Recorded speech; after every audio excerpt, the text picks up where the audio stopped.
Frigid air remains in place, and we have snow on the way still for Friday afternoon into Friday night, followed by more brutal cold next week. Temperatures could rival some of what we saw in January.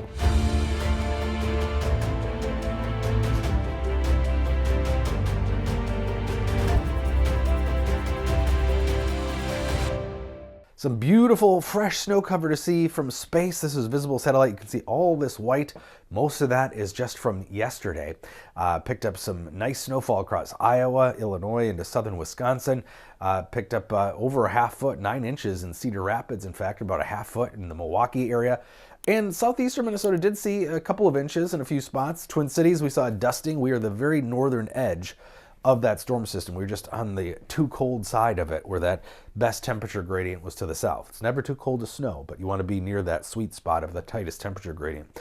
Cold high pressure overhead now. That means sunshine today, but that's going to change pretty quickly here. We already have clouds and moisture off to the west. This is a big, broad upper level trough in the west. It's going to be swinging straight eastward, and this moisture is headed for us by Friday afternoon into Friday night, and it is looking like a plowable, shovelable, measurable snowfall Friday afternoon into Friday night.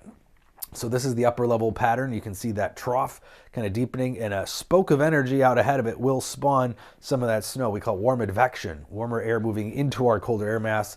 It moves up and over it. The moisture condenses out, and voila, we get snow. So tomorrow afternoon into tomorrow night looks snowy here, but kind of in a couple different waves. Wrapping up in the early morning hours, though, Saturday. So first thing Saturday morning, you can get out there and remove that snow. Looks like 2-3 inches maybe. So I think 2 to 4 for the Twin Cities. Better chances of getting closer to that 4-inch amount will be the North Shore, Duluth, southeastern Minnesota into Wisconsin. You can see that generally we see more snow as you head into Wisconsin. So 2-3 inches, but maybe if we're lucky we can get it on that 4-inch end. And well, not a big snow normally. This winter, it's not too bad. Meanwhile, the cold air is split in two, and we're going to see a lobe of some of the coldest air in the hemisphere right over us early next week. So temperatures could rival what we had in mid-January. This is an unusual setup, but happening more and more with climate change as the Arctic is super warm. You get two splits of the cold air, which should be as one, generally, above the North Pole or so, and just occasionally moving towards us. But warm air through Alaska, also Greenland, pinching off that cold and pushing it in two different directions here, because we're seeing record low sea ice in the Arctic. That allows more heat into the Arctic, and that pushes the coldest air in places that it shouldn't quite be, which is deep into North America and Asia. So we've got this split pattern here with that warm air moving through Alaska. It's been 30 degrees above normal for parts of the Arctic. It returns to that more normal one lobe structure as we head into the next 10 days, but next week is going to unleash some pretty cold air. And again, ironically, seems counterintuitive because the Arctic is so warm, because of that low sea ice, because of global temperatures.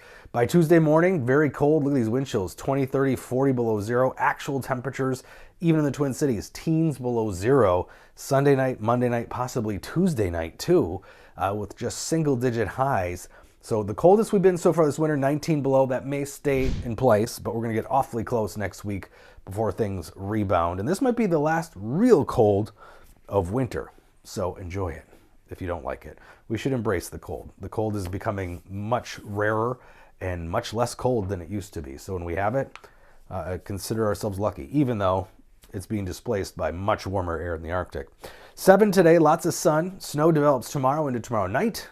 And a brief break from the warm or cold temperatures too. 20s tomorrow and Saturday, followed by a stretch of cold. Several days of cold temperatures here. So bundle up, maybe make a point to get out and take a walk or some outdoor activity tomorrow and Saturday, even in the snow, because that'll be our best temperature opportunity to do so.